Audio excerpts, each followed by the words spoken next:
কয় কেরণ মালার এত জ্বালা যদি বুঝিতাম তাইলে কি আর ডিশ চ্যানেলে ছবি দেখিতাম। স্বামী আমার গরিব মানুষ, পকেটে নাই টাকা, কেমনি আমায় কিনে দেবে কেরণ মালার জামা। জামাই জানে এত জাদু যদি বুঝিতাম তাইলে কি আর ডিশ চ্যানেলে ছবি দেখিতাম। আছে না নাই? স্বামী তখন চিন্তা করে, বউ যদি এই স্লোগান দেয় আমারও তো দেওয়া দরকার। এইবার স্বামী তার বউকে সান্ত্বনা দিয়ে বলতেছে, সাথী তুমি রাগ করো না, খোলো তোমার আঁখি, তোমার জন্য আনবো কিনে নতুন জামা পাখি। কয়জন মরছিল? 7 জন মরছিল। ফেরেশতারা কি কবরে নিয়ে যা ফিডার খিলেছে না ফাটাচ্ছে? 7 জন গেল মরে, 17 জন দিল স্বামী তালাক, হলো অন্যের বধূ। হাইরে আমার পাখি জামা না জানি কি মধু, যেই জামাটা লাগবে সবার দিন ধর্মেরই কাজে, সেই জামাটা যায় না পাওয়া অনেক নারীর মাঝে। হাইরে নারী পর্দা সারি ছুটছো খার পিছে, মনে রেখো দুনিয়াটা একেবারে মিশে। নামাজ পড়ো, রোজা রাখো, ধরো আল্লাহর কাম, নইলে কুষ্টিয়ার মা বোনেরা কপালে কিন্তু জুড়বে জাহান্নাম। এই জন্য মা বোনের 1 নাম্বার সালাত আদায় করবেন, 2 নাম্বার নামাজ আদায় করবেন। ও মা 2 নাম্বার নামাজ, 1 নাম্বার সালাত আদায় করবেন, 2 নাম্বার রোজা, 3 নাম্বার হলো ফরজ পর্দা। মা বলে নামাজ পড়ে না, রোজা ধরলে ছাড়ে না, মাঝে মাঝে অভিমান করে 2-3 দিন না খায়া থাকে, দেখেন না, কিন্তু পর্দা ঠিক মতো করতে চায় না। পর্দা করতে মা বোনদের একটু অলসতা আছে না নাই? জানালার পর্দা ঠিক আছে, দরজার পর্দা ঠিক আছে, এমনকি বাথরুমের সামনে পর্যন্ত পর্দা দেওয়া থাকবে, নিজের দেহে পর্দা দিতে চায় না। কিন্তু মা বোনদের পরিষ্কার মনে রাখা লাগবে, মা পর্দা করা নফল না ফরজ। অকরনা ফি বুয়ুতিকুন্না ওয়ালা তাবাররাজনা তাবাররুজাল জাহিলিয়াতিল উলা, নারীরা তোমরা ঘরের ভিতরে অবস্থান করো, খবরদার জাহিলিয়াতের যুগের মেয়েদের মতো নোংরা অশ্লীল পোশাক পরে নিজের দেহকে প্রদর্শন করো না। যে নারী পর্দা করবে, ঢিলা ঢালা বোরকা পরবে, হাত মোজা পা মোজা লাগাবে, রাস্তা দিয়ে হেঁটে যাবে, মনের অজান্তে শ্রদ্ধার সম্মানে মাথাটা নত হয়ে আসে। আর যে নারী উল্টা পাল্টা পোশাক পরে রাস্তা দিয়ে হেঁটে যায়, যার পোশাক যত উল্টা পাল্টা তার চরিত্রে তত গন্ডগোল। কথা বলেন ঠিক কি না? এই জন্য মা বোনদেরকে অনুরোধের ভাষায় বলে যায়, মা বেপরদায় বাহিরে যাবেন না, ঘরের বাহিরে গেলে অবশ্যই পর্দা করে যাবেন। আর বিবিকে পর্দায় রাখার দায়িত্ব স্বামী হিসাবে আপনার, মেয়েকে পর্দায় রাখার দায়িত্ব বাবা হিসাবে আপনার। আপনার বউ আমার কথা শুনে পর্দা করবে, বউ আপনার কথাও মানবে, আপনার কথা বলেন। যখন বোরকা ছাড়া বাইরে যাবে, শেফালি বোরকা পর, যদি বলে হ্যাঁ বোরকা পরবো, আমি বুড়ি হয়ে গেছে, বুড়ি হলে তোর দিক কেউ তাকাবি না। এই বয়সে দোকানপাট ঢেকে বাইরে যা, কথা বলেন। বউকে বোরকা পরাবেন তো ইনশাআল্লাহ, পর্দায় রাখবেন তো ইনশাআল্লাহ, আল্লাহ কবুল করেন, জোরে বলুন আমিন। মাঝে মাঝে পর্দার বিরুদ্ধে, হেজাবের বিরুদ্ধে সমালোচনা আছে না, ষড়যন্ত্র আছে না? মনে রাখবেন, পর্দা হেজাব প্রত্যেকটা নারীর অহংকার। পর্দা নারীর সিকিউরিটি দেবে, পর্দা নারীকে নিরাপত্তা দেবে, পর্দাশীল নারীর উপরে আল্লাহর রহমত নাজির হয়। যে নারী পর্দা করে, কোরআন পড়ে, নামাজ পড়ে, ওই নারীর পেট থেকে নামাজি নেককার ছেলে জন্মগ্রহণ করে। মা নামাজি হলে ছেলেকে নামাজের জন্য বলা লাগে না, মেয়েকে নামাজের জন্য বলা লাগে না। আমাদের প্রত্যেকটা পরিবার নামাজি হোক, আল্লাহ কবুল করেন। একটু জোরে বলেন আমিন। 4 নাম্বার হলো স্বামীর খেদমত করা। এটা তো উঠে গেছে, এখন সব খেদমত এনজিও আর কিস্তির সারের। বৃষ্টি পরে ঠিকঠাক, কিস্তি দিব ঠিকঠাক, ভাঙ্গা ঘরে থাকবো না, স্বামীর কথা মানবো না, জান থাকিতে সাহেবের কাছে যাওয়া ছাড়বো না। কথা কোন ঠিক কিনা? আজকে সব এলাকায় কিস্তি, আপনাদের এলাকায় নাই তো? কিস্তির টাকা নিয়ে কে যায়? আপনি না আপনার বউ? সমাজে কি চলতেছে? ওপেন সুদের ব্যবসা। আগে মানুষ পাপ গোপনে করতো, এখন ওপেনে করে। কথা বলে ঠিক কিনা? আল্লাহ যেন আমাদের হেদায়েত দান করেন, জোরে বলুন আমিন। আরেকটু জোরে বলুন আমিন। কষ্ট হচ্ছে, আমি আর কথা বাড়াবো না, লম্বা ইতিহাস, লম্বা ঘটনা, সংক্ষিপ্ত কথা। ওলীদ বিন মুগীরার মা তখন বলতেছে, বাবা তোর চাচারে দিয়ে মনের বাসনা পূরণ করেছিলাম, যার ফলে তোর জন্ম হয়েছিল। রাসূল যে তত্ত্ব দিয়েছে 100% সত্য, এই কথা দ্বারা প্রমাণিত হলো নবীকে গালি দেবে যারা, অবৈধভাবে জন্ম হয়েছে তারা। এই ফ্রান্সের লোকেরা কেন গালি দেয়? পৃথিবীর 228টি রাষ্ট্রে গবেষণা করা হলো, তথ্য পেরিয়ে আসলো ফ্রান্সের মহিলারা বিয়ের আগে বাচ্চা জন্ম দেয়। যারা বিয়ের আগে বাচ্চা জন্ম দেয় তাহলে বৈধ না অবৈধ? জোরে বলেন বৈধ না অবৈধ? তাহলে মনে রাখবেন ফ্রান্সের জালেমেরা রাসূলকে গালি দেয় কেন? কারণ তারা হলো অবৈধভাবে জন্ম নিয়েছে। এই জন্য নবীকে নিয়ে যদি কেউ কুরুচিপূর্ণ মন্তব্য করে, বাজে ভাষায় গালি দেয়, বুঝে নেওয়া লাগবে আর জন্মে ঠিক না। তুমি আমার বাপকে গালি দাও সহ্য করব, মাকে গালি দাও সহ্য করব, আমার দলকে গালি দাও সহ্য করব, আমারে গালি দাও সহ্য করব, কিন্তু বিশ্ব নবী হলেন আমাদের কলিজার টুকরা নবী। নবীকে নিয়ে যদি কেউ কুরুচিপূর্ণ মন্তব্য করে, বাজে ভাষায় গালি দেয়, ওই নাস্তিক বেঈমানকে ধইরা আর জিহ্বা টান দিয়ে ছেড়ে কুকুরকে খাওয়াই দিব। নবীজির অপমান মেনে নেওয়া হবে না, হবে না। কারা কারা রাজি হাত তুলে দেখা। লিল্লাহি তাকবীর। হাত নামা। কষ্ট হচ্ছে আপনাদের? রাসূলের অপমান আমরা মেনে নিতে পারি?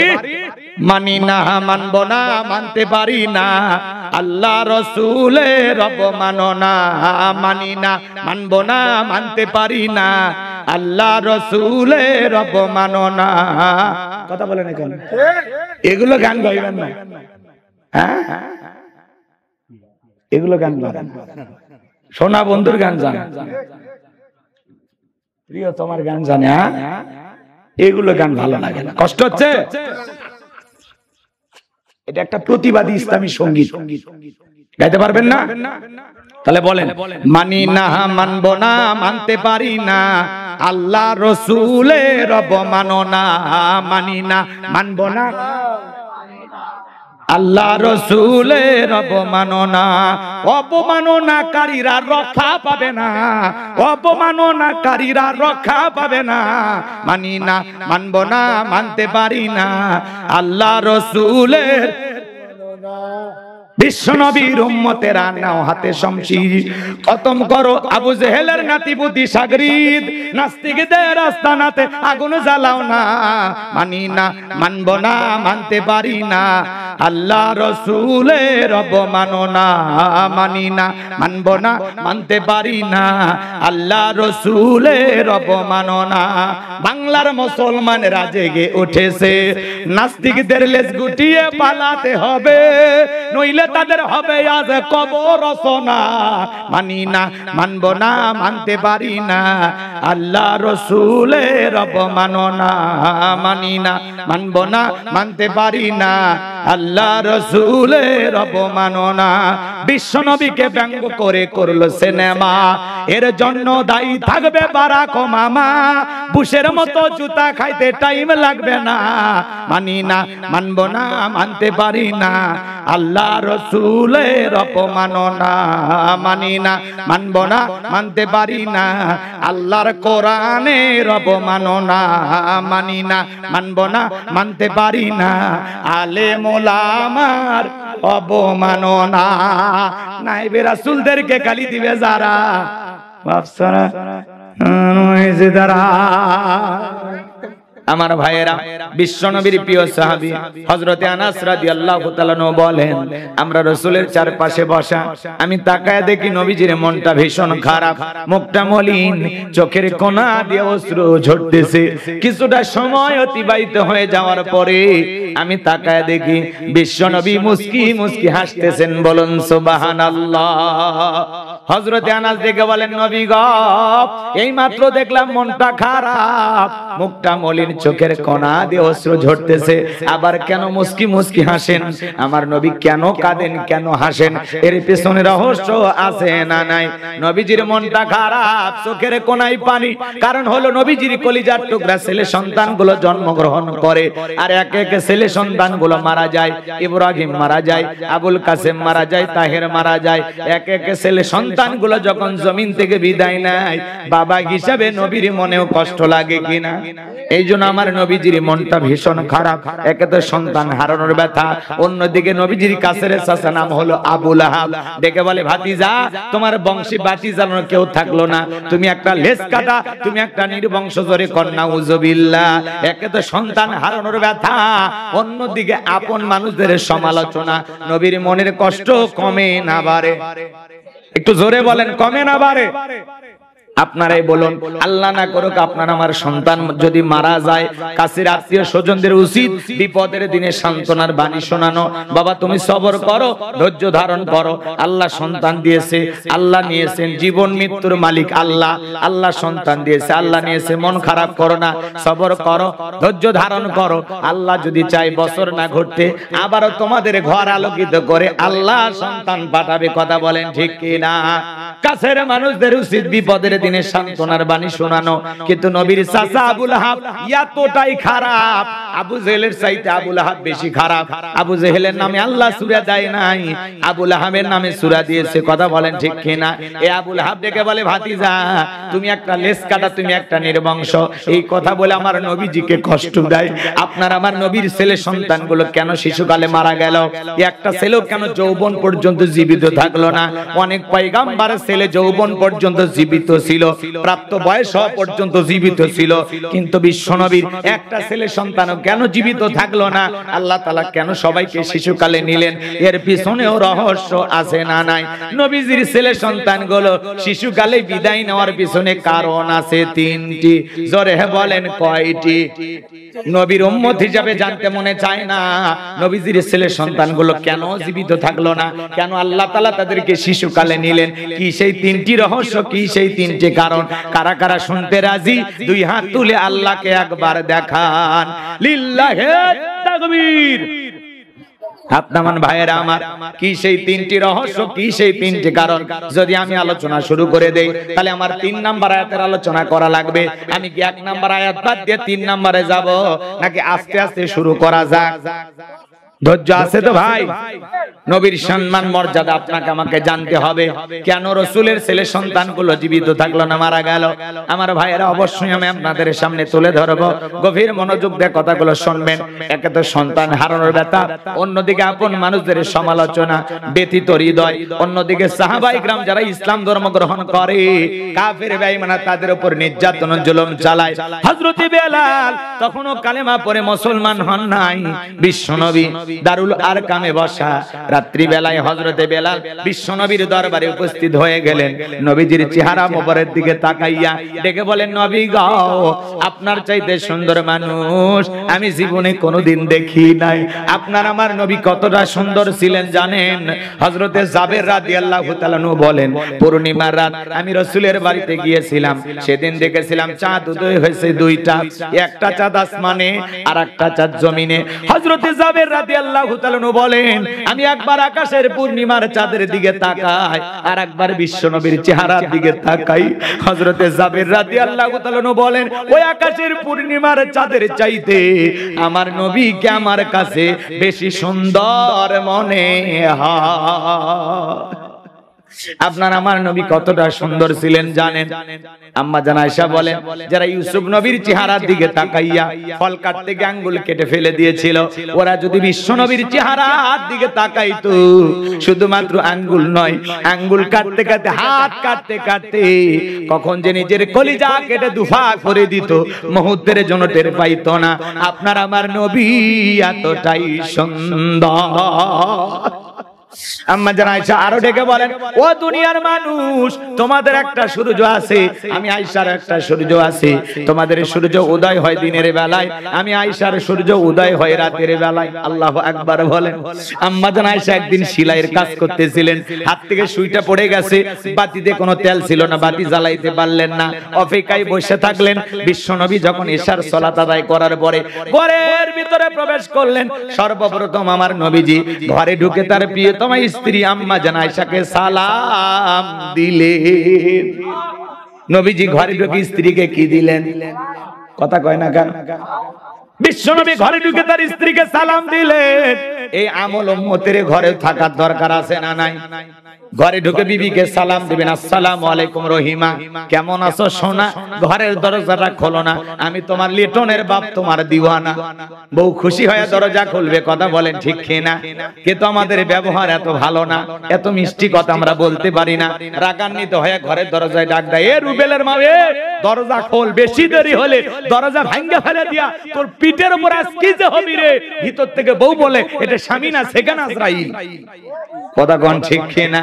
আমার ভাইয়েরা, বাড়িতে যা মিষ্টি ব্যবহার করবেন, বউকে প্রথমে সালাম দিবেন।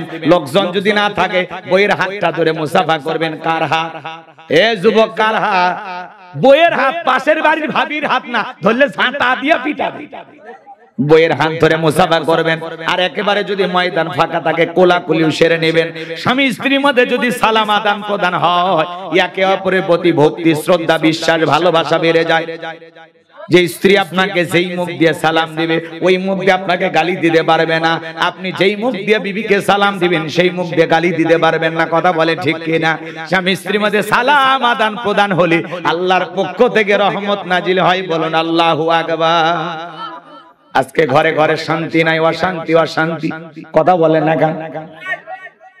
সকালে বিয়ে করে বিকেলে তালাক দেয়, সন্ধ্যায় বিয়ে করে সকালে তালাক দেয়। দাম্পত্য জীবনে কোনো সুখ নাই, শান্তি নাই। কারণ হলো পারিবারিক জীবনে আমরা রাসূলের সুন্নাত গুলো ভুলে গেছি। দাম্পত্য জীবনে যদি সুখ পেতে চান, ভালোবাসাতে পেতে চান, রাসূলের 4টা সুন্নাত প্রত্যেকটা পরিবারে কায়েম করা লাগবে। এই 4টা সুন্নাত যদি চালু থাকে তাদের দাম্পত্য জীবনে কোনোদিন অশান্তি আসবে না, সম্পর্ক টিকে থাকার গ্যারান্টি। কথা বলেন ঠিক কিনা? সুন্নাত মাত্র কয়টি? আরো জোরে কারা কারা শুনবেন? দুই হাত তুলে আল্লাহকে একবার দেখান। লিল্লাহে তাকবীর। হাত জামান বাজান গো আমার। কি সেই 4টি সুন্নাত যদি আমি শুরু করে দেই, এখনই আলোচনা এলোমেলো হয়ে যাবে। আমাকে একটু সময় দেন, আপনারা একটু ধৈর্য নিয়ে বসেন, বাকি কথাগুলো বলবো ইনশাআল্লাহ। তাহলে ঘরে ঢুকে স্ত্রীকে সালাম দিবেন তো ইনশাআল্লাহ? কথা কয় না? এক যুবক বলতেছে হুজুর সালাম দিতে গিয়ে শরম লাগে। আমি তখন বললাম বিয়ে করছো? কয় কি বলেন হুজুর, 3টা সন্তানের বাপ আমি। কথা বোঝেন নাই মনে হয়, রাগ করেছেন। যুবক তোমরা মন খারাপ করতেছো বাবা। তখন আমি বললাম বউকে সালাম কি দাও? কয় হুজুর সালাম দিতে গিয়ে শরম লাগে। এটা বলেন তো, বউকে সালাম দিতে গিয়ে যারা বলে শরম লাগে, এটা শরম না শয়তানি? বড় বাচ্চা হয়ে যায় শরম লাগে না, সালাম আমল করতে গিয়ে শরম লাগে। কথা বলেন না কেন? দুষ্ট ছেলে আছে না? না, বউকে সালাম দিবেন, পারবেন তো ইনশাআল্লাহ?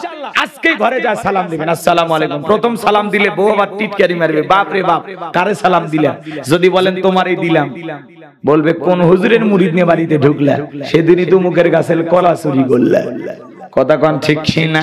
এজন্য বাজান গো আমার, স্বামী স্ত্রীর মধ্যে সালাম আদান প্রদান করবেন, দাম্পত্য জীবনে সুখ আর শান্তি পাবেন। কথা বলেন ঠিক না?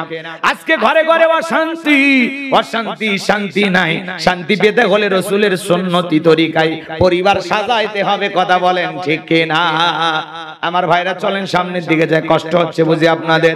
নবীজির কাছে হযরত বেলাল কথা মনে আছে না নাই? রাগ করতেছেন, কেমন নবীর উম্মত আপনি আমি জানি। এ বাজান গো আমার, বিশ্বনবী যখন সালাম দিয়ে ঘরের ভিতরে প্রবেশ করলেন, আম্মা জান আয়েশা ডেকে বলেন নবীজির চেহারার আলোতে সুইটা কই পড়ে আছে আমি পরিষ্কার দেখতে পেয়েছি। আপনার আমার নবীর সম্মান মর্যাদা কত জানেন? এক জায়গায় যা বললাম, ভাই বলেন তো আমাদের নবীর নাম কি? বলে হুজুর আব্দুল কাদের জিলানী। পীর সাহেবের নাম মুখস্থ আছে কিন্তু বিশ্ব নবীর নামটা বলতে পারে না। এরকম কপাল পোড়া উম্মত আছে না? না। নবীর সম্মান মর্যাদা কত জানেন? যে নবী হ্যাঁ বললে পুরো পৃথিবীবাসীর জন্য আল্লাহ পাক হালালে পরিণত করে দেয়, যে নবী না বললে পুরো পৃথিবীবাসীর জন্য আল্লাহ পাক হারামে পরিণত করে দেয়। যে নবী জমিনে পা তুললে মাওলা পাকের আরশে আজিমে পৌঁছে যায়, আসমানের চাঁদের দিকে শাকলা করলে চাঁদ দুই টুকরো হয়ে যায়। যে নবী ছাগলের স্তনে দুধ নাই, ওই স্তনে যদি হাত লাগায় দেয় দুধে পরিপূর্ণ হয়ে যায়। তো যে খাবার 2-3 জন মানুষ খাবে, ওই খাবার বিশ্ব নবীর হাত লেগে গেলে শত শত মানুষ খাবার খেয়েও যেমন খাবার তেমনি থাকে। বলেন সুবহানাল্লাহ। বিশ্ব নবী যখন জমিনে পথ চলতেন, আসমানের মেঘ এসে ছায়া প্রদান করত। বলেন আল্লাহু আকবার। নবীজি যখন ঘেমে যেতেন, নবীজির শরীরের ঘামগুলো আম্মা জানেরা সুন্দর করে নিয়ে শিশির ভিতরে জমা রাখতেন। বিশেষ দিনে রাসূলের শরীরের ঘামগুলো সুগন্ধি হিসেবে ব্যবহার করা হতো। বলুন আল্লাহু আকবার। দয়ার নবী মায়ার নবী গো আপনি নবী আমার জীবনের জীবন, প্রেমের নবী দয়ার নবী গো আপনি নবী আমার জীবনের জীবন। দেখায় আপনার মোজেজা ভাগ্যবতী বিবি খাদিজা আপনারে করিল জীবনের আপন। ধন দৌলত ধন দৌলত যা ছিল চরণ তলে সব সপিয়া দিল আপনারে করিল জীবনের আপন। দয়ার নবী মায়ার নবী গো আপনি নবী আমার জীবনের জীবন, দয়ার নবী মায়ার নবী গো আপনি উম্মতের জীবনের চেয়েও আপন। কথা বলেন ঠিক কিনা? আমার ভাইরা বিশ্ব নবীর কাছে হযরতে বেলাল ডেকে বলে নবী আপনি কালেমার দাওয়াত দেন, ইসলামের প্রচার প্রসার করেন। ও নবী আমি বেলালকে একটু কালেমা পড়ে মুসলমান বানায় দেন। বিশ্ব নবী হযরত বেলালকে কালেমা পড়ে মুসলমান বানায় দিলেন। লা ইলাহা ইল্লাল্লাহু মুহাম্মাদুর রাসূলুল্লাহ সাল্লাল্লাহু আলাইহি ওয়াসাল্লাম। হযরতে বেলাল কালেমা পড়ে মুসলমান হয়ে গেল। আমার নবী ডেকে বলে বেলাল ইসলামের অবস্থা এখন ভালো না, কালেমা পড়েছো আপাতত প্রকাশ করা যাবে না, আপনারাই বলেন ইসলামের অবস্থা কি সব সময় ভালো থাকে? আজও তাম পৃথিবীর দিকে তাকায় দেখেন ওই জালেমদের টার্গেট ইসলাম আর মুসলমান। আজও ফিলিস্তিনের জমিনে বড় বড় হামলা চালায় ইহুদি জালেমেরা। এদিকে প্রচন্ড গরম তাপদহিমা গাজার মানুষের কষ্ট পাইতেছে, অন্যদিকে আবার ওদের হামলা। কথা বলেন ঠিক কিনা? আমার ভাইয়েরা শিশু থেকে বৃদ্ধ পর্যন্ত মসজিদ মাদ্রাসা হাসপাতাল কোনো কিছু এই জালেমদের হামলার হাত থেকে রক্ষা পায় না। এই বর্বর জাতি ৭৭ বছর ধরে ফিলিস্তিনের নিরীহ মুসলমানদের উপর নির্যাতন জুলুম চালায় যাচ্ছে। আল্লাহর কাছে দোয়া করি আল্লাহ ফিলিস্তিনের মুসলমানদেরকে আপনি বিজয় দান করুন, জোরে বলুন আমিন। আর ওই ইহুদি জাতি জালেমদেরকে নমরুদ ফিরাউনের মতো ধ্বংস করুন, জোরে বলেন আমিন। আর একটু জোরে বলেন না আমিন। আমার ভাইয়েরা হিটলার এদেরকে এমনি মারে নাই, ৬০ লক্ষ ইহুদি কেন মারছিল? এই হিটলার মরার আগে বলে গেছে মানুষ মারলাম তোমরা আমারে স্বৈরাচারী বলো। কথা কয় না কেন ইহুদি গুলোকে মারছি টের পাইবা, কিছু আন্ডা বাচ্চা রেখে গেলে পরে টের পাইবা আমি হিটলার ইহুদিদেরকে কেন হত্যা করেছি। আমরা তো এখন টের পাইতেছি এই সামান্য কিছু ইহুদি মুসলমানদের বিস্ফোরণ, ওদের নির্যাতন জুলুম দেখতে দেখতে আমরা অতিষ্ঠ হয়ে যাচ্ছি। ওদের বর্বর নির্যাতন জুলুমে প্রতিদিন মুসলমানের না খেয়ে রাত্রি যাপন করতেছে। কথা বলেন ঠিক কিনা? আমার ভাইয়েরা এই ইহুদি জাতি হলো পৃথিবীর সবচেয়ে নিকৃষ্ট জাতি। এদের অন্তরে কোনো মায়া দয়া নাই, এরা চতুষ্পা জঙ্গলি জানোয়ারের চাইতে নিকৃষ্ট। এজন্য আল্লাহ বলেন উলাইকা কাল আনআম বালহুম আদল। কিছু কিছু মানুষ আছে যারা চতুষ্পা জন্তু জানোয়ারের চাইতে নিকৃষ্ট। কথা বলেন ঠিক কিনা? এই ইহুদি জাতিকে না দেখলে আমরা বুঝতাম না ওরা ৩ বছরে ২ বছরের শিশু পর্যন্ত দেখে না, তাদের উপরে পর্যন্ত হামলা চালায়। কথা বলেন না কেন? আল্লাহর কাছে দোয়া করবেন না আল্লাহ ফিলিস্তিনের মুসলমানদেরকে আপনি বিজয় দান করুন, জোরে বলুন আমিন। এখনো হামলা চলতেছে আর কত? আমার ভাইয়েরা এই জন্য গভীর মনোযোগ দিয়ে কথাগুলো শুনবেন। তাম পৃথিবীর ২০০ কোটি মুসলমান যদি একসাথে প্রতিবাদ করত, মুসলিম রাষ্ট্রগুলো যদি ফিলিস্তিনের মুসলমানদের পাশে দাঁড়াইতো, বিশ্বাস করেন জালেমেরা হামলা করার সাহস পাইতো না। কথা বলেন ঠিক কিনা? একদিকে মুসলমান একদিকে জালেমেরা মুসলমান মারে, অন্যদিকে মুসলমানেরা চেয়ে চেয়ে দেখে। এই জন্য ওরা মারার সাহস আরো বেশি পায়। প্রত্যেকটা দেশের মুসলিম কান্ট্রির নেতাগুলো যদি, বিশ্বের বড় বড় মুসলিম রাষ্ট্রের নেতাগুলো যদি এই জালেমদেরকে হুমকি দিত আর একবার যদি হামলা করো পৃথিবীর জমিন থেকে তোমাদেরকে নিশ্চিহ্ন করে দেব। ইরান কিছুটা প্রতিহত করতেছে। আমরা শুধু বলবো ইরান নয়, পৃথিবীর সকল মুসলমান দেশগুলো যেন ফিলিস্তিনের মুসলমানদের পাশে দাঁড়াইয়া ওই জালেমদের হাত থেকে আমাদের নিরীহ নির্যাতন জুলুম সহ্যকারী ফিলিস্তিনের মুসলমানদের পাশে দাঁড়ায়। কথা বলে ঠিক কিনা? আল্লাহ ফিলিস্তিনি মুসলমানদেরকে আপনি বিজয় দান করুন, একটু জোরে বলেন আমিন। আমার ভাইয়েরা, যেখানে মুসলমান সেখানে চলতেছে জালেমদের জুলুম আর নির্যাতন, কথা বলে ঠিক কিনা?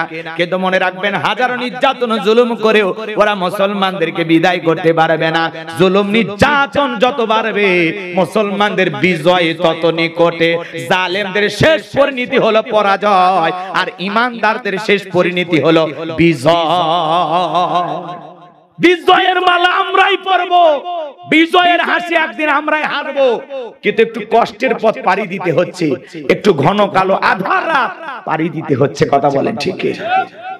বিজয় আসবে ইনশাআল্লাহ, হয় 2 দিন আগে নয় একটু 2 দিন পরে, কথা বলেন ঠিক কিনা? ভয় পাওয়ার কোনো কারণ নাই। মুসলমান মার খাইতেও জানে, পাল্টা মার দিতেও জানে। হামাস মুসলমানের এখন কিছুটা প্রতিহত কথা শিখছে। এই যে হুতি, ইরান, এরা যেভাবে পাশে দাঁড়াইতেছে, হবে বিজয় আশা করতেছি, খুব দ্রুতই শুনতে পারবেন আলহামদুলিল্লাহ ফিলিস্তিনের মুসলমানেরা বিজয় লাভ করেছে। আবারও বাইতুল মুকাদ্দাস মসজিদুল আকসা, যেখান থেকে রাসূলের মেরাজের সূচনা শুরু হয়েছে, এটা আবারও মুসলমানদের দখলে আসবে। মুসলমানেরা নির্বিঘ্নে আসমানের মালিক প্রভুকে সিজদা দেবে, কথা বলে ঠিক কিনা? আমার ভাইয়েরা চলুন সামনের দিকে যায়। আমার নবী ডেকে বলে, বেলাল কালেমা পড়ে মুসলমান হয়েছো, আপাতত প্রকাশ করা যাবে না। হযরত বেলাল ডেকে বলে, নবী আমার জীবনের কোনো দাম নাই। আমার মনি ওমাইকে বলেছিলাম উটদুম্বা ছাগল পেশাব পায়খানা করে দেয়, এই ঘরে থাকতে আমার বড় কষ্ট হয়। ওমায়ে ডাইকে বলে, বেলাল উটদুম্বা ছাগলের দাম আমার কাছে আছে, কিন্তু তোর মতো কালো হাফসি বেলালের দাম আমার কাছে নাই। এই কথা বলে, ও নবী আপনি আমার জন্য একটু শুধু দোয়া করে দেন, মৃত্যু পর্যন্ত জানো কালেমার পথে টিকে থাকতে পারি। এই কথা বলে হযরতে বেলাল চলে গেলেন। পরের দিন সকালবেলা সূর্য উদয় হয়ে গেছে, অনেকটা বেলা হয়ে গেছে। হযরত বেলাল দরজা খোলে না। অন্য চাকর বাকর যারা আছে এরা লালিশ নিয়ে চলে গেল ওমায়ের কাছে, যায় বলে, নেতা এখন পর্যন্ত বেলাল দরজা খোলে নাই, উটদুম্বা ছাগলের পেশাব পায়খানা পরিষ্কার করে নাই, তাই নাকি? বলে হ্যাঁ। এইবার দরজায় ডাক দেয়, বেলাল দরজা খোল। হযরতে বেলাল দরজা খোলে না, জোরে করে ধাক্কা মারছে। যখন দরজা খুলে গেছে তখন ওমায়া তাকায় দেখে, যেই রাত্রিতে হযরতে বেলাল কালেমা পড়ে মুসলমান হয়েছে, ওই রাত্রিতে একটা উটদুম্বা ছাগলের কাছে কোনো পেশাব পায়খানা নাই। বলেন আল্লাহু আকবার। এইবার ওমায়া ডেকে বলে, চাকরের দল বেলালের বিরুদ্ধে মিথ্যা অভিযোগ দাও।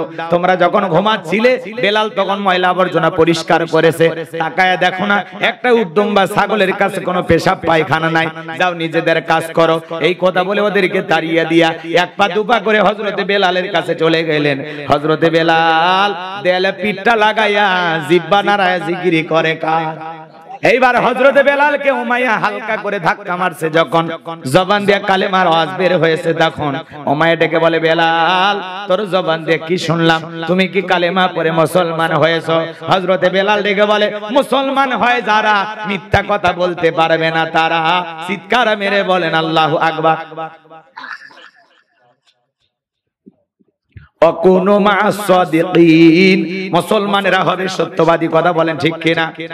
কথা বলেন না, কষ্ট হচ্ছে। অকুলু কাওলান সাদীদা, মুসলমানেরা হবে সত্যবাদী। মুসলমানেরা কখনো মিথ্যাবাদী হতে পারে? আমাদের সমাজে মিথ্যাবাদী আছে না নাই? সকালবেলা মিথ্যা কথা বলে নাস্তা করে, দুপুরে লাঞ্চ করে, রাতে ডিনার করে, ভরা পেটেও মিথ্যা, খালি পেটেও মিথ্যা। এক ঠ্যাং কবরে চলে গেছে, এরপরে মিথ্যা বলা ছাড়ে না।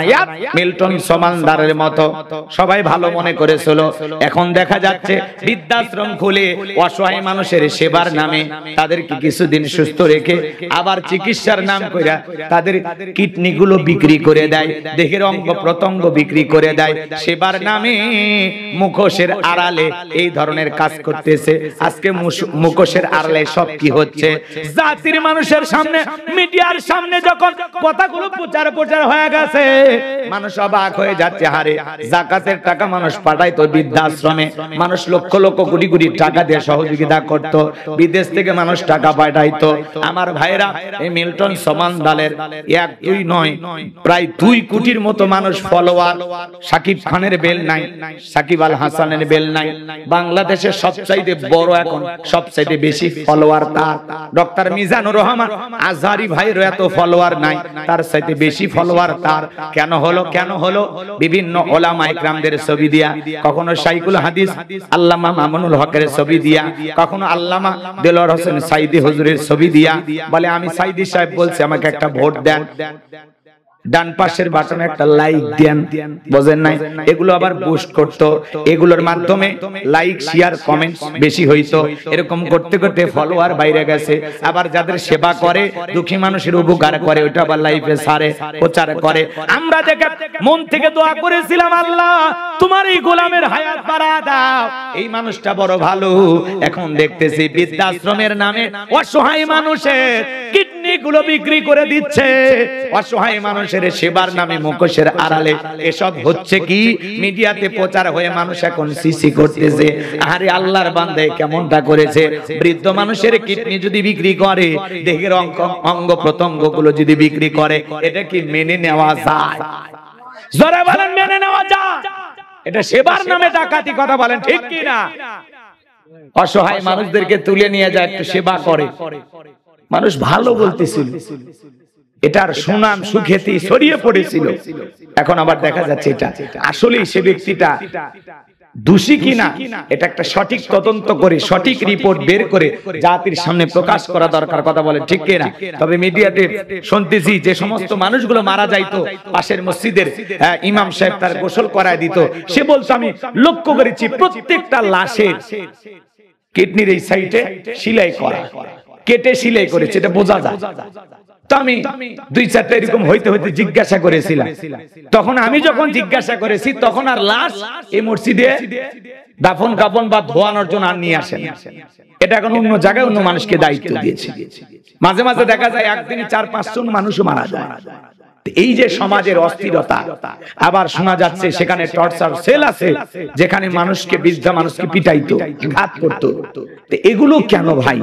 আমরা বলতে চাই যারা সেবা করতে চাও, সত্যি সেবা করো, সত্যি মানুষের পাশে দাঁড়াও, আসো দুঃখী মানুষের পাশে দাঁড়াও, কিন্তু সেবার আড়ালে যেন কোনো ভণ্ডামি না হয়, নোংরামি না হয়, মানুষকে যেন কষ্ট না দেওয়া হয়, মানুষের অঙ্গ প্রত্যঙ্গ বিক্রি যেন না করা হয়। বৃদ্ধ মানুষগুলোর যদি দেহের অঙ্গ প্রত্যঙ্গ বিক্রি করে দেওয়া হয়, এটা বিশাল বড় প্রতারণা, কথা বলে ঠিক কিনা? এই ঘটনা যদি সত্যি ঘটে থাকে, আমরা এর বিচার দাবি করতেছি, এর তীব্র নিন্দা এবং ঘৃণা আমরা প্রতিবাদ জানাচ্ছি, কথা বলে ঠিক কিনা? আমার ভাইয়েরা, কষ্ট হচ্ছে আপনাদের।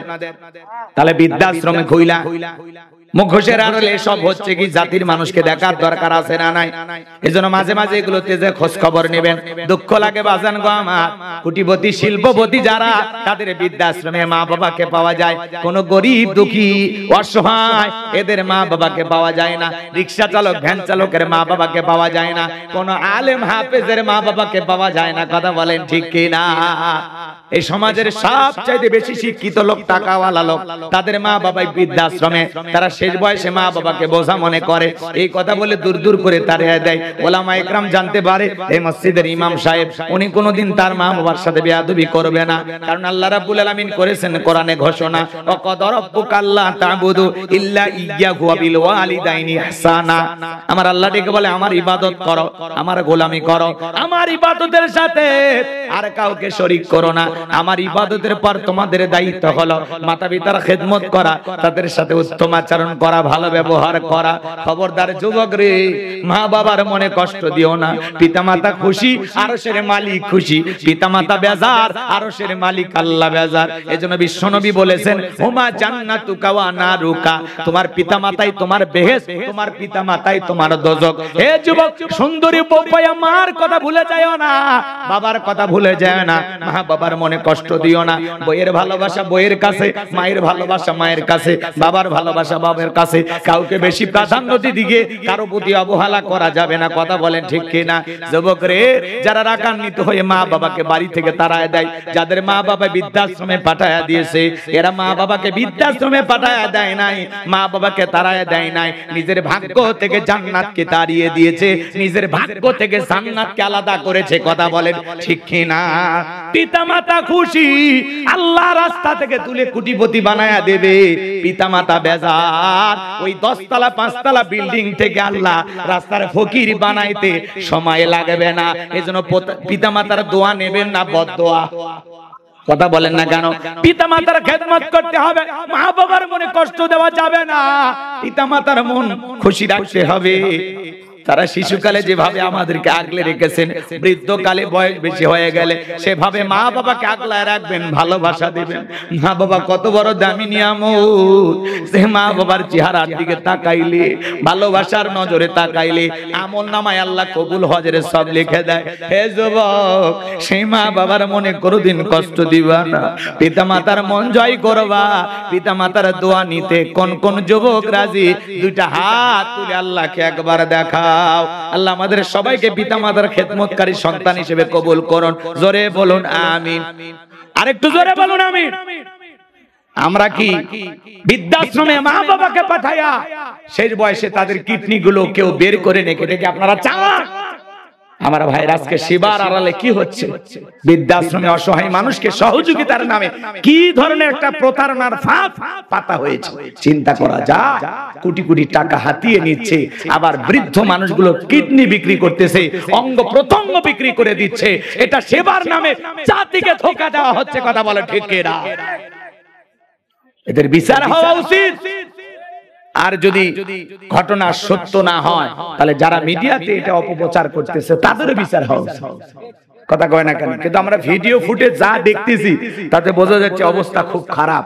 কথা বলেন ঠিক কিনা? আমার ভাইয়ের, আমরা চাই যে সেবার অন্তর আড়ালে, মুখোশের আড়ালে আসলে কি হচ্ছে এটা যেন জাতির মানুষ একদিন জানতে পারে। কথা বলেন ঠিক কিনা? কষ্ট হচ্ছে আপনাদের? কষ্ট হচ্ছে ভাই? বিপদ কষ্ট পাচ্ছেন? মন খারাপ করিয়া না যায়। আমরা দোয়া করি এরকম যারা সেবামূলক প্রতিষ্ঠান করে, বৃদ্ধাশ্রম, অনাথ আশ্রম, এতিমখানা, আমরা একটা মাদ্রাসা বানাইছি আলহামদুলিল্লাহ। কথা বোঝেন না? এখানে এতিম বাচ্চারা আছে, গরিব বাচ্চারা আছে, প্রায় 60 জনের মতো ছাত্র। দোয়া করবে, 2-2.5 লাখ টাকা মাসে যা পারি খরচ করে দিই। নিজের চাইতে ওদেরকে আমি ভালো খাওয়ানোর চেষ্টা করি। এটা ধোঁকা না, এটা প্রতারণা। এটা ভালোবাসার জায়গা থেকে করি। কথা কি বুঝতে পারছেন? আল্লাহর কাছে দোয়া করবেন, মাদ্রাসার পাশাপাশি একটা মসজিদ বানাবো, একটা গণকবরস্থান বানাবো। আল্লাহ যেন তার এই গোলামের স্বপ্নগুলো পূরণ করে দেন। জোরে বলেন আমিন। আরেকটু জোরে বলেন আমিন।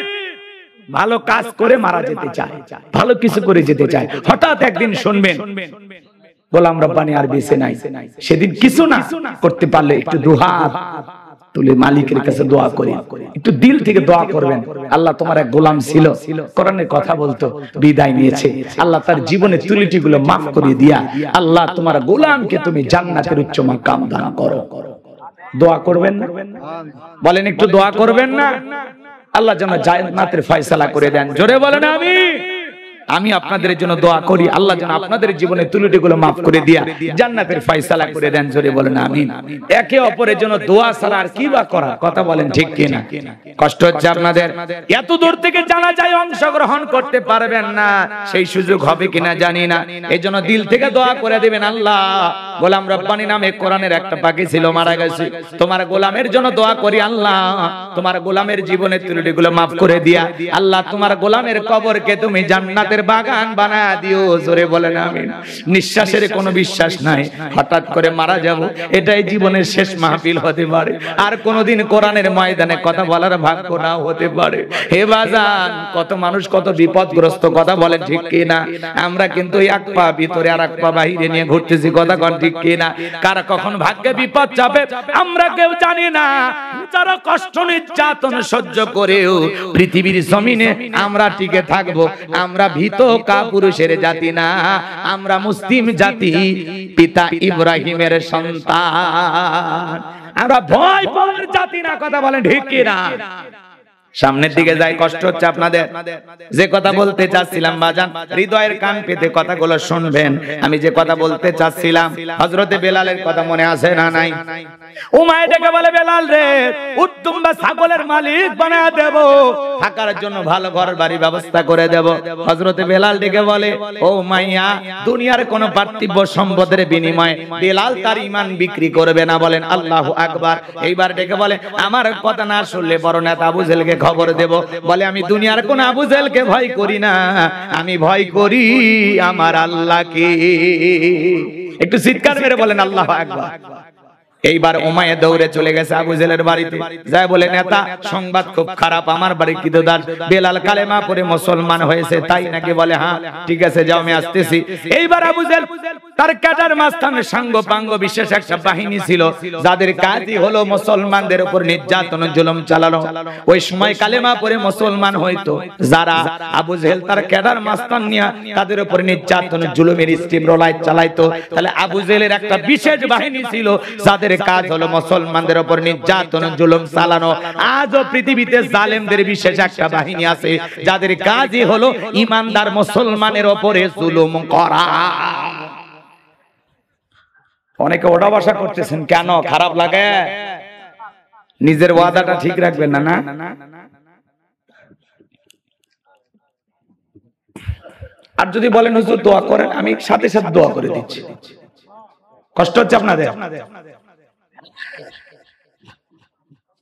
আমরা ওয়াদা দেওয়ার বেলায় শক্ত, কিন্তু ওয়াদা পালনের ব্যাপারে আমরা ব্যর্থ। কথা বলেন, হাত তুলবেন, নামাজ পড়বেন হাত তুলবেন, পিতা মাতার খেদমত করবেন হাত তুলবেন। আবার কিছুদিন আসে এই এলাকায় শোনা যাবে যে মা বাবাকে একজন ধরে মারছে, হাত তোলে, নামাজ পড়বে। এতগুলো মানুষ যদি নামাজি হয়, মসজিদে জায়গা হয়? নিজেদের ওয়াদা দেওয়ার আগে একটু চিন্তা করবেন যে আসলে আপনার পক্ষে ওয়াদাটা রাখা ঠিক পারবেন কিনা, এই প্রতিশ্রুতি আপনি রাখতে পারবেন কিনা। ওয়াদা ভঙ্গ করা মুনাফিকের লক্ষণ। কথা বোঝেন না? খালি হাত তোলেন আর ওয়াদা দেন, বুঝে আসেন হাত তুলবেন। যে ওয়াদা রাখতে পারবেন হাত তুলবেন, ওয়াদা রাখতে পারবেন না হাত তোলার কোনো দরকার নাই। ছেলেকে যৌতুক নিয়ে বিয়ে দেবেন না, হাত তোলা। কে দেয়?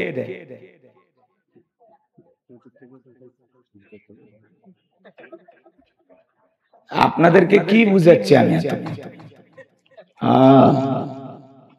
ভালোই বোঝেন, বোঝা যাচ্ছে, ঠিক আছে। আমি কি বলতেছি এত নাজিলের প্রেক্ষাপট, ওই সময় প্রেক্ষাপটটা কেমন ছিল, কোন প্রেক্ষাপটে সূরা কাউসার নাজিল হয়েছে, তা আপনি কি বুঝলেন? কে লিখছেন এটা? আসেন তো দেখি। এই স্লিপটা কে পাঠাইছেন? আসেন, এর লেখক কে? আসেন। না বুঝে পাঠাইলে হবে? বোঝা লাগবে আপনাকে। আপনার তো আগেই বললাম যে আসলে সেই সময়ের প্রেক্ষাপটটা কেমন ছিল তুলে ধরতেছি। একদিকে সন্তান হারাইলেন, কাফেরদের সমালোচনা, আবার বেলালের মতো সাহাবীদের উপর নির্যাতন, সেই প্রেক্ষাপটে আল্লাহ পাক সূরা কাউসার নাজিল করেছে, সেটা একটু তুলে ধরতেছে। কষ্ট হয় না? বুঝেই ভালো পারে। লিল্লাহিত তাকবীর।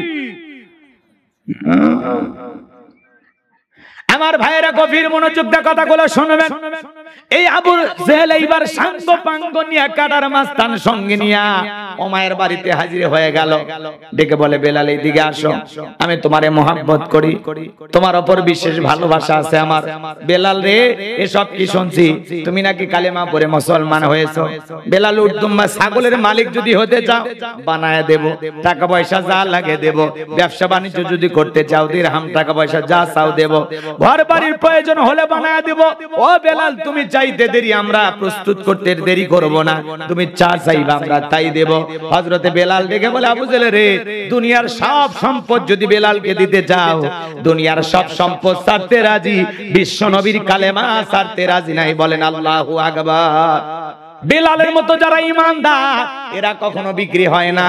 মুনাফিক মার্কা মুসলমান যারা টাকার কাছে বিক্রি হয় তারা, কথা বলেন ঠিক কিনা? টাকা সেই দিকে, ওদের ফতুয়া সেই দিকে। টাকা পাইলে বাতিলের পাছাটা গোলাম হয়। অবৈধ জিনিসটাকে বৈধ বলে, বৈধ জিনিসটাকে অবৈধ বলে। টাকা সেই দিকে, ফতুয়ার জোর তাল সেই দিকে। কথা কি বোঝা যায়? আছে না? না। তাহলে মুনাফিক মার্কা মুসলমানেরা টাকার কাছে ঈমান আমল বিক্রি করে। কথা বলে ঠিক কিনা? আমার ভাইরা, আর বেলালের মতো খাঁটি ইমানদার এরা হাসতে হাসতে দুনিয়াকে পায়ের তলে ফেলে, এরপরে নিজের ইমান বিক্রি করে না। কথা বলেন ঠিক কিনা? আবু জেহেল ডেকে বলে, বেলাল রে, এত বড় লোভনীয় প্রস্তাব দিলাম, রাজি হইলা না, সোজা আঙ্গুলে ঘিউ না উঠলে আঙ্গুলে একটু বাঁকা করা লাগবে। এই কথা বলে বাজান গো আমার, ভালো করে বোঝার চেষ্টা করবেন, সোজা আঙ্গুলে ঘিউ না উঠলে আঙ্গুলে একটু বাঁকা করা লাগবে। এই কথা বলে আবু জেহেল ডেকে বলে, এদেরকে চাবুক দিয়ে পিটাও। হযরত বেলালকে চাবুক দিয়ে পিটানোর অনুমতি দেওয়া হলো। এইবার যুবকের দলেরা চাবুক দিয়ে পিটাইতে পিটাইতে কালো চামড়াগুলো ফেটে রক্ত বের হয়ে যাচ্ছে। এরা যত জোরে চাবুক মারে, বেলাল তত জোরে আল্লাহর জিকির করে। আমার ভাইয়েরা, আবু জেহেল ডেকে বলে, বেলাল চাবুক দিয়ে পিটাইতে পিটাইতে কালো চামড়াগুলো ফেটে রক্ত ঝরতেছে। হে বেলাল, এরপরেও কি নবী মুহাম্মদ সাল্লাল্লাহু আলাইহি সাল্লামের কালেমা ছাড়বি না? হযরত বেলাল ডেকে বলে, আবু জেহেল রে, মারতে মারতে যদি মেরেও ফেলে দাও, জীবনটা দিতে রাজি, বিশ্ব নবীর কালেমা ছাড়তে রাজি নাই। বলেন আল্লাহু আকবার। আমার ভাইয়েরা, এইবার আবু জেহেল ডেকে বলে, এই যুবকের দলেরা, বেলালের পায়ে রশি লাগাও। পায়ে রশি লাগানো হলো। মরুভূমির উত্তপ্ত গরম বালি, বালিগুলো এত গরম ছিল চাল দিলে মুড়ি হয়ে যাইতো। আজকে প্রচন্ড গরম, তীব্র তাপদাহ, মানুষ কষ্ট পাইতেছে আর চিৎকার মেরে দেখতে বলতেছে, হিট অফিসার কোথায়? ওনাকে তো পাওয়া যাচ্ছে না। আরে ভাই, ওনাকে দিয়ে কি করবেন? তীব্র গরম কেমন? আপনি পাপ কমান, মালিক গরম কমাবে। কথা বলেন ঠিক কিনা?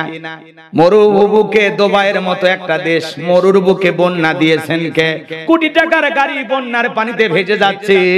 আর যেই দেশে বৃষ্টি হওয়ার কথা, সেই দেশে প্রচন্ড গরম, আমরা সহ্য করতে পারতেছি না। আমরা পাপ কমাবো, মালিক সূর্যের তাপ কমাবে। কথা বলেন ঠিক কিনা? তুমি আমি গুনাহ কি কম করেছি? কথা বলেন না কেন? সূরা রুমের 41 নম্বর আয়াতে আল্লাহ রাব্বুল আলামিন বলেন, জলে স্থলে যত বিপর্যয় ঘটে সব বান্দার দুই হাতের কামাই। কথা বলেন ঠিক কিনা? আপনি আমি অপরাধ করেছি, অন্যায় করেছি, অশ্লীলতা বেড়ে গেছে, গুনাহ বেড়ে গেছে। এইজন্য আল্লাহ পাক আল্লাহ রাব্বুল আলামিন মাঝে মাঝে একটু গরম দিয়া, একটু ভূমিকম্প দিয়া, হালকা একটু বন্যা দিয়া বুঝাই, বান্দা এখনো সময় আছে, সোজা হয়ে যা, বাঁকা পথে চলিস না, গুনাহ করিস না, তওবা করি আমি আল্লাহর দিকে ফিরে আই। কথা বলেন ঠিক কিনা? আর আপনি হিট অফিসার খোঁজেন। ভদ্র মহিলা আবার বলে দিয়েছে, আপনারা বাড়ি থেকে বের হয়ে গেলে চার্জার ফ্যান নিয়ে বের হবে। কথা কয় না? ব্যাগের ভিতরে পানি রাখবেন, আবার বাহিরে যখন বের হবেন একটা ছাতা রাখবেন। ওনার যে দায়িত্ব উনি পালন করছে, এখন আপনারা আমল করেন কাল থেকে। কথাকে বোঝা গেল? এগুলো নিয়ে আলোচনার সমালোচনা করে আপনার আমার কোনো লাভ নাই। তওবা ইস্তেগফার করেন, মালিকের কাছে কান্না করেন, 2 রাকাত নফল নামাজ পড়ে আল্লাহর কাছে কাঁদেন। কান্নার মতো কান্না, সিজদার মতো সিজদা যদি কবুল হয়ে যায়, আসমানের মালিক বৃষ্টি দিতে দেরি করবে না, ঠান্ডা বাতাস পাঠাতে দেরি করবে না। কথা বলেন ঠিক কিনা? আমার ভাইরা, চলেন সামনের দিকে যায়। মরুভূমির গরম বালিতে হযরত বেলালকে ছেঁচড়ায় নিয়ে গড়া গেল। পাবলা গাছের কাঁটাগুলো জিহ্বার ভিতরে পেরেকের মতো মারা হলো। বিকেল বেলা নিয়ে এসে বলে, বেলাল চাবুক দিয়ে পিটাইলাম, পায়ে রশি লাগাই নিয়ে ঘুরলাম, এত নির্যাতন জুলুম করলাম রে বেলাল, এরপরেও কি বিশ্ব নবীর কালেমা ত্যাগ করবে না? হযরত বেলাল ডেকে বলে, আবু জেহেল রে, মারতে মারতে যদি মেরে ফেলে দাও, বেলালের নিঃশ্বাস থাকবে যতদিন, বেলাল ইসলামের পথে টিকে থাকবে ততদিন। বলেন আল্লাহু আকবার। এইবার যুবকদেরকে বলে, যুবকের দল, কয়েকজন মিলে বিশাল বড় একটা পাথর নিয়ে এসে বেলালের বুকের উপরে চাপায়া দাও। তাই করা হলো। বিশাল বড় পাথর হযরত বেলালের বুকের উপরে চাপাই দিয়া আবু জেহেল ভাবলো এইবার বেলাল মারা যাবে। এই কথা ভেবে কাফেররা চলে গেল। হযরত বেলালের বুকের উপরে বিশাল বড় পাথর, চোখের কোনায় পানি, এরপরে জিহ্বা নাড়ায়া জিকির করে কার? আপনাকে তো জিকিরি করার জন্য কেউ পিটায় না, থাপ্পড় মারে না। এরপরে আমরা কপাল পর আল্লাহর বান্দা জিকিরি করি না। জিকিরি করার জন্য আলাদা সময় লাগে না।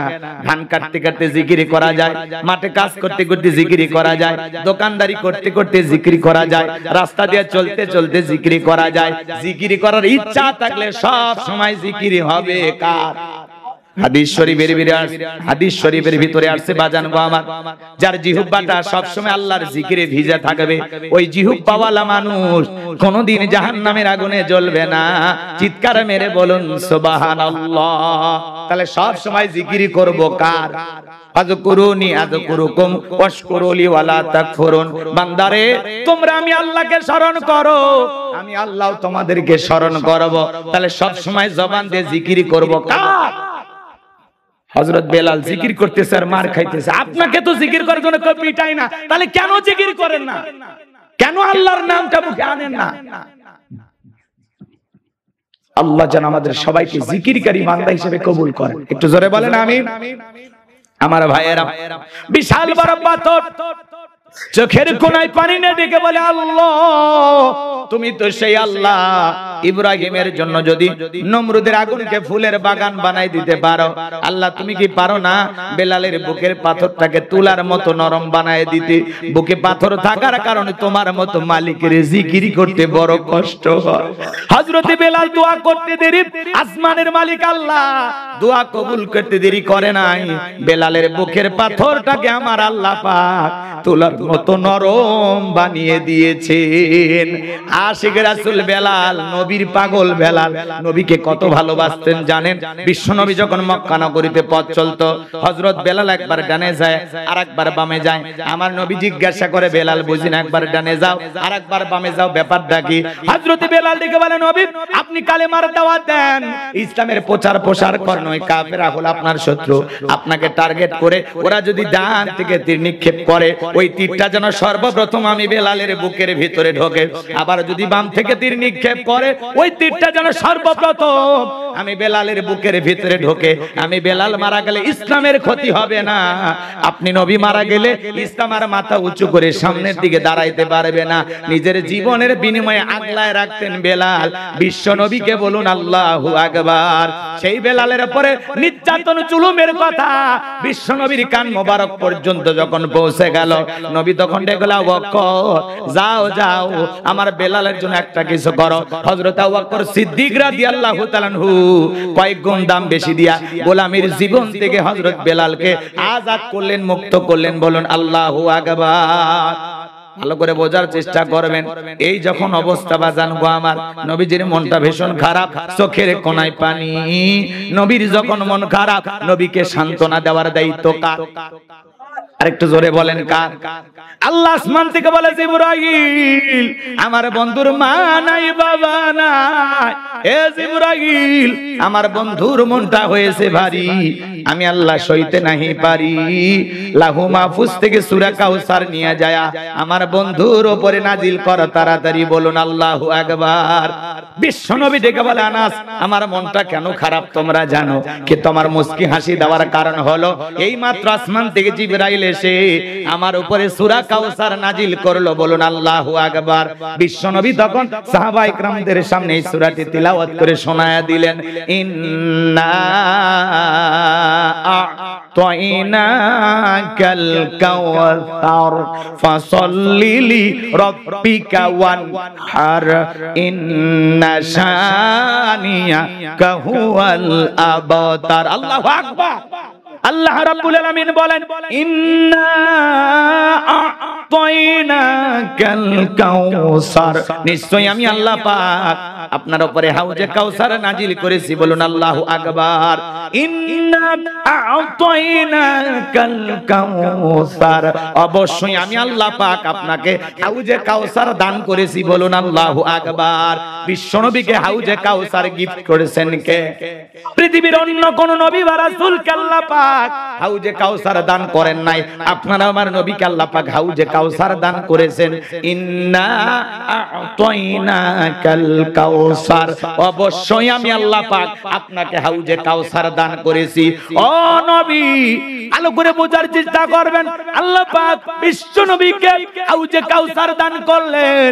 এই হাউজে কাউসারের পানি মধুর চাইতে মিষ্টি, দুধের মতো সাদা, পানির চাইতে ক্লিয়ার। ওই কঠিন কিয়ামতের ময়দানে যেদিন মানুষের জিহ্বা ঝুলে আসবে কুকুরের মতো নাভি পর্যন্ত, যেদিন জমিন হবে তামার জমিন, সূর্যটা সহাত মাথার উপরে চলে আসবে, আল্লাহর আরশের ছায়া ছাড়া আর কোনো ছায়া দেখবে না। যেদিন মা তার সন্তানের পরিচয় দেবে না, ভাই ভাইয়ের পরিচয় দেবে না, স্বামী স্ত্রীর পরিচয় দেবে না, ওই কঠিন কিয়ামতের ময়দানে বিচার দিবস যেদিন কায়েম হয়ে যাবে, ওই বিচার দিবসের একদিন হবে 50,000 বছরের সমান। ওই দিন কঠিন কিয়ামতের ময়দানে বিশ্ব নবীর হাতে এক পেয়ালা হাউজে কাউসারের পানি যে পান করবে, জান্নাতে ঢোকা পর্যন্ত তার আর তৃষ্ণা লাগবে না, তৃষ্ণা মিটে যাবে। বলুন সুবহানাল্লাহ।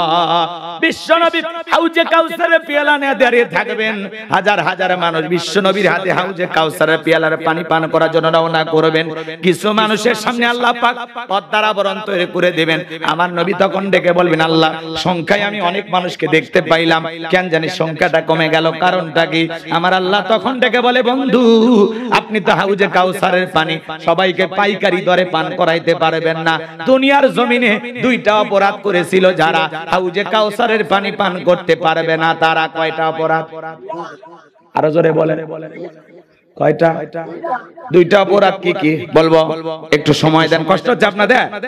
আমার ভাইয়েরা, বিশ্বনবী হাউজে কাউসারের পেয়ালা নিয়ে দাঁড়িয়ে থাকবেন। হযরত ওমর, হযরত আবু বকর পাশে দাঁড়িয়ে থাকবেন। হযরত আবু বকর সিদ্দিক রাদিয়াল্লাহু তাআলা আনহু পেয়ালাগুলো ভরায়া দিবেন। শুনেন শুনেন, সুবহানাল্লাহ বলবেন না? কে ভরায় দিবেন? হযরত আবু বকর, ইসলামের 1 নাম্বার খলিফা, সিদ্দিক আকবর, রাসূলের বন্ধু। কত দামি মানুষ ছিলেন জানেন? ইসলামের জন্য 13টা দোকান ছিল, বিক্রি করে দিয়েছে। সুবহানাল্লাহ বলবেন না? কয়টা দোকান? আর আমরা 13টা 26টা বানাবো। কিসের বিক্রি? জাম দেব হুজুর, টাকা দেব। কথা কয় না? ওই যে শোনেন নাই, এক কুকুর তৃষ্ণায় ক্ষুধায় মারা যায়, মনি কুকুরের পা ধরে কান্না করে। লোকজন জিজ্ঞাসা করছে, কাঁদেন কেন? কয় আমার কুকুরটা ক্ষুধার যন্ত্রণা মারা যায়। তো আপনার ব্যাগে কি? কয় রুটি, খাবার আছে। তো বলতেছে খাবার দিলেই তো কুকুরটা বেঁচে যায়। তো পা ধরে কাঁদেন কেন? পা ধরে কেন কাঁদি তুমি বোঝো না? খাবার দিলে টাকা খরচ হবে, কাঁদতে তো টাকা খরচ হবে না। কথা কয় না? কয় না? তা আমাদের দরদ মহব্বত তাই আমরা কান্না দেখাইতে রাজি, মাল খরচ করতে রাজি নাই। কথা বলে না?